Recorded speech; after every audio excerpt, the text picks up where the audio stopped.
निम्न में से किस वंश के शासक ने चीन के साथ अपने व्यापार को मुक्त करने के लिए मलाया पर आक्रमण किया था? तो दोस्तों देखिए, सही आंसर है इनमें से आपका चोल वंश, ऑप्शन नंबर बी।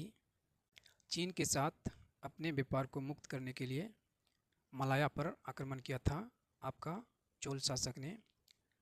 तो दोस्तों आपका सही आंसर है इनमें से ऑप्शन नंबर बी, चोल शासक। आपका अगला प्रश्न है, राष्ट्रीय आय की गणना में निम्न मदों में से किसे बाजार मूल्य पर एनएनपी में से घटाया जाता है? तो दोस्तों देखिए, सही आंसर है आपका इनमें से राष्ट्रीय आय की गणना में निम्न मदों में से बाजार मूल्य पर एनएनपी में घटाया जाता है निवल अप्रत्यक्ष कर को। तो दोस्तों आपका सही आंसर है ऑप्शन नंबर बी, निवल अप्रत्यक्ष कर। आपका अगला प्रश्न है, हिमालय के गिरिपथ पर पाया जाने वाला वन निम्नलिखित में से कौन है? तो दोस्तों देखिए, सही आंसर है आपका इनमें से पर्णपाती वन। हिमालय के गिरिपथ पर पाया जाने वाला वन का नाम है पर्णपाती वन। आपका अगला प्रश्न है, भारतीय इतिहास अनुसंधान परिषद एक स्वायत्त संगठन भारत सरकार द्वारा कौन सा वर्ष में स्थापित किया गया था? तो दोस्तों देखिए, सही आंसर है आपका इनमें से 1972 ईस्वी। भारतीय इतिहास अनुसंधान परिषद एक स्वायत्त संगठन भारत सरकार द्वारा यह स्थापित किया गया है 1972 ईस्वी को। आपका अगला प्रश्न है, इनमें से सिंहस्थ मेला उज्जैन में किस नदी के तट पर आयोजित किया जाता है? तो दोस्तों देखिए, सही आंसर है आपका इनमें से क्षिप्रा नदी। सिंहस्थ मेला उज्जैन में जो आयोजित किए जाते हैं यह क्षिप्रा नदी पर आयोजित किए जाते हैं। तो दोस्तों आपका सही आंसर है इनमें से ऑप्शन नंबर सी। आपका अगला प्रश्न है, ऐसे जीन जो कीटाणुओं में प्रतिजैविकी प्रतिरोधकता प्रदान करते हैं कहाँ पाए जाते हैं? तो दोस्तों आपका सही आंसर है इनमें से प्लाजिम्ड, ऑप्शन नंबर बी, ये पाए जाते हैं प्लाजिम्ड में। आपका अगला प्रश्न है, इनमें से कौन उदासीन एमिनो अम्ल नहीं है?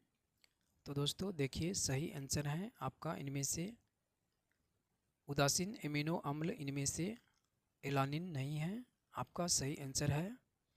आपका अगला प्रश्न है, निम्न में से कौन सा झील भारत में सबसे लंबी झील है?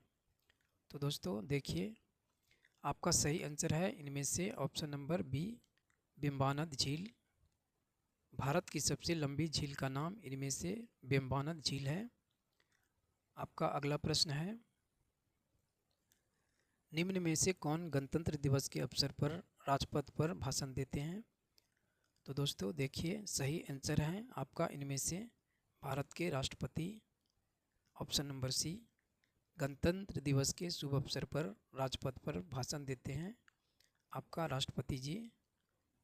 आपका अगला प्रश्न है, आरबीआई ने किस वर्ष इक्वाटस होल्डिंग्स को एक लघु वित्त बैंक शुरू करने की मंजूरी दी थी? तो दोस्तों देखिए, सही आंसर है आपका इनमें से 2016 ईस्वी, ऑप्शन नंबर ए। आरबीआई ने 2016 ईस्वी को इक्वाटस होल्डिंग को एक लघु वित्त बैंक शुरू करने की मंजूरी दी थी। आपका अगला प्रश्न है, निम्न में से आगरा किले के परिसर में मुगल शासकों में से किसने मोती मस्जिद का निर्माण करवाया था? तो दोस्तों देखिए, आपका सही आंसर है option number B, Shahjahan. Agra के किले के परिसर में शाहजहां ने मोती मस्जिद का निर्माण कराया था। आपका अगला प्रश्न है, निम्न में से किस अधिनियम ने घोषणा किया कि भारत में ब्रिटिश शासन 30 जून 1948 तक समाप्त हो जाएगा? तो दोस्तों देखिए, आपका सही आंसर है इनमें से ऑप्शन नंबर सी, 1947 का अधिनियम। आपका 1947 का अधिनियम ने घोषणा किया कि भारत में ब्रिटिश शासन 30 जून 1948 तक समाप्त हो जाएगा। तो दोस्तों आपका इस प्रश्न का सही आंसर है 1947 का अधिनियम। आपका अगला प्रश्न है, अनुच्छेदों का निम्न में से कौन सा विकल्प भारतीय संविधान में आपातकालीन प्रावधानों की विशेषता से संबंधित है? तो दोस्तों देखिए, आपका सही आंसर है इनमें से अनुच्छेद 352 से 360। यह अनुच्छेद आपातकालीन प्रावधानों की विशेषता से संबंधित है। तो दोस्तों आपका सही आंसर है इनमें से ऑप्शन नंबर डी 352 से 360। ये अनुच्छेद आपातकालीन प्रावधानों की विशेषता से संबंधित अनुच्छेद हैं। आपका अगला प्रश्न है, निम्नलिखित में से गरबा नृत्य किस राज्य का एक लोकप्रिय नृत्य है? तो दोस्तों देखिए, आपका सही आंसर है इसमें से गुजरात राज्य। गरबा नृत्य ये आपका गुजरात राज्य का लोक नृत्य है। आपका अगला प्रश्न है, जनगणना 2011 के अनुसार भारत के शीर्ष 3 सबसे अधिक आबादी वाले राज्य निम्नलिखित में से कौन सा है? तो दोस्तों देखिए, आपका सही आंसर है इसमें से उत्तर प्रदेश, इसके बाद आपका है महाराष्ट्र और बिहार। ये जनगणना 2011 के अनुसार भारत के शीर्ष 3 सबसे अधिक आबादी वाले राज्यों में से है। तो दोस्तों आपका सही आंसर इनमें से ऑप्शन नंबर ए है। आपका अगला प्रश्न है, पानीपत का प्रथम युद्ध बाबर और किसके बीच हुई थी? तो दोस्तों देखिए, आपका सही आंसर है इसमें से इब्राहिम लोदी। पानीपत का प्रथम युद्ध यह हुआ था आपका इब्राहिम लोदी और बाबर के बीच में। आपका अगला प्रश्न है, सिंधु नदी की निम्न में से कौन सी सहायक नदी समुद्र तल से 4000 मीटर की ऊंचाई पर रोहतांग दर्रे, यहाँ पर दर्रे होगा, दर्रे के पास से निकलती है? तो दोस्तों देखिए, आपका सही आंसर है इनमें से ब्यास नदी, ऑप्शन नंबर सी।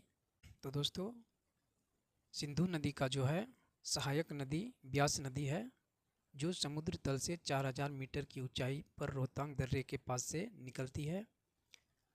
आपका अगला प्रश्न है, राज्य उर्वरकों का एक प्रमुख उत्पादक निम्नलिखित में से कौन सा नहीं है? तो दोस्तों देखिए, आपका सही आंसर है इनमें से Himachal Pradesh, option number A. राज्य उर्वरकों का एक प्रमुख उत्पादक इनमें से आपका हिमाचल प्रदेश राज्य नहीं है। आपका अगला प्रश्न है, निम्न में से व्यक्ति का लिंग निर्धारण किसके द्वारा होती है? तो दोस्तों देखिए, आपका सही आंसर है इनमें से शुक्राणु में मौजूद गुणसूत्रों के द्वारा आपका लिंग का निर्धारण होता है। आपका अगला प्रश्न है, क्रिस्टोफर कोलंबस 1942 में अमेरिका का महान खोजकर्ता किस देश द्वारा वित्त पोषित किया गया था? तो दोस्तों देखिए, आपका सही आंसर है इनमें से option number B Spain. Christopher Columbus 1942 में अमेरिका का महान खोजकर्ता यह स्पेन देश के द्वारा वित्त पोषित किया गया था। तो दोस्तों आपका सही आंसर है इनमें से स्पेन। आपका अगला प्रश्न है, निम्न में से लेख किस देश की मुद्रा है? तो दोस्तों देखिए, आपका सही आंसर है इनमें से अल्बानिया, ऑप्शन नंबर बी। लेख यह आपका अल्बानिया देश की मुद्रा है। आपका अगला प्रश्न है, इनमें से किसने जनता के बीच राष्ट्रीय भावनाओं को जगाने के लिए सार्वजनिक गणेश उत्सव का आयोजन किया?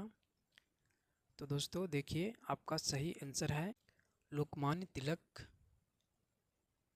इनमें से सार्वजनिक गणेश उत्सव का आयोजन किया है लोकमान्य तिलक जी ने। आपका अगला प्रश्न है, फ्लाइट ऑफ पिजन पुस्तक के लेखक निम्नलिखित में से कौन है? तो दोस्तों देखिए, आपका सही आंसर है इनमें से Ruskin bond, option number A. Flight of pigeon पुस्तक के लेखक का नाम है रस्किन बॉन्ड। आपका अगला प्रश्न है, आपदा प्रतिरोधी बुनियादी ढांचे पर अंतर्राष्ट्रीय सम्मेलन का 6ठा संस्करण कहाँ आयोजित किया गया है? तो दोस्तों देखिए, सही आंसर है आपका इनमें से नई दिल्ली, ऑप्शन नंबर सी। आपदा प्रतिरोधी बुनियादी ढांचे पर अंतर्राष्ट्रीय सम्मेलन का 6ठा संस्करण यह नई दिल्ली में आयोजित किया गया है। आपका अगला प्रश्न है, भारतीय संविधान का कौन सा अनुच्छेद स्मारकों अथवा कलात्मक या ऐतिहासिक महत्व के स्थान की रक्षा करता है? तो दोस्तों देखिए, आपका सही आंसर है इनमें से अनुच्छेद 49। भारतीय संविधान का वह अनुच्छेद 49 है जिसमें स्मारकों अथवा कलात्मक या ऐतिहासिक महत्व के स्थान की रक्षा होता है। आपका अगला प्रश्न है, तपेदिक की रोकथाम के लिए निम्न में से किस टीके का उपयोग सामान्य रूप से किया जाता है? तो दोस्तों देखिए, सही आंसर है आपका इनमें से BCG, ऑप्शन नंबर डी। तपेदिक की रोकथाम के लिए इनमें से आपका BCG टीके का उपयोग किया जाता है। आपका अगला प्रश्न है, आबनूस, महोगनी और शीशम के पेड़ किस प्रकार के जंगल का भाग है? तो दोस्तों देखिए, आपका सही आंसर है इनमें से उष्णकटिबंधीय सदाबहार वन, ऑप्शन नंबर डी। आबनूस, महोगनी और शीशम के पेड़ जो हैं यह उष्णकटिबंधीय सदाबहार वन इस प्रकार के जंगल का एक भाग है। आपका अगला प्रश्न है, वायु की वह अधिकतम मात्रा जो अधिकतम अंतःशोषण प्रभाव के बाद निष्कासित की जा सकती है क्या कहलाता है? तो दोस्तों देखिए, आपका सही आंसर है इनमें से यह कहलाता है फेफड़े का आयतन। वायु की वह अधिकतम मात्रा जो अधिकतम अंतःशोषण प्रभाव के बाद निष्कासित की जा सकती है वह कहलाता है फेफड़े का आयतन। आपका अगला प्रश्न है, प्रधानमंत्री फसल बीमा योजना का उद्देश्य किसानों के लिए सरकार द्वारा बीमा सेवा उपलब्ध कराना है। इस प्रकार के सरकारी योजना भारतीय संविधान के कौन सा निर्देशक सिद्धांतों के अंतर्गत आते हैं? तो दोस्तों देखिए, आपका सही आंसर है इनमें से अनुच्छेद 48, ऑप्शन नंबर ए। तो दोस्तों, सरकार द्वारा प्रधानमंत्री फसल बीमा योजना जो किए जाते हैं ये आपका आते हैं भारतीय संविधान के निर्देशक सिद्धांत 48 के अंतर्गत। आपका अगला प्रश्न है, निम्न में से नई दिल्ली किस रेल जोन का मुख्यालय है? तो दोस्तों देखिए, आपका सही आंसर है इनमें से उत्तरीय rail zone, option number D. नई दिल्ली यह आपका उत्तरीय रेल जोन का मुख्यालय है।